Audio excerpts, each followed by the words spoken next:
परिचय द्या, शुद्ध मराठी कुठे आपण काय करताय सध्या? शासकीय खुर्ची शासकीय टेबलावर दिवशी कशा बसले आपण? सरांच्या मालकीचं ऑफिस एक आहे.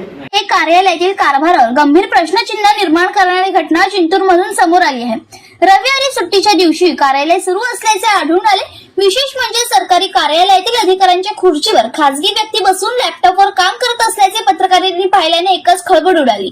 रविवारी 28 जून रोजी दुपारी पत्रकारांनी अचानक भूमी अभिलेख कार्यालयाला भेट दिली असता भूमापक प्रकाश जगताप यांच्या टेबल जवळ हिंगोली येथील एका खासगी व्यक्तीसह आणखीन काही व्यक्ती कार्यालयात बसून काम करत असताना दिसल्या. पत्रकारांनी याबाबत विचारणा करताच संबंधित खासगी व्यक्तींनी कार्यालयातून काढता पाय घेतला तर अधिकाऱ्यांनी कामाचा ताण असल्याचे सुट्टीच्या दिवशी कार्यालय उघडले असे स्पष्टीकरण दिले.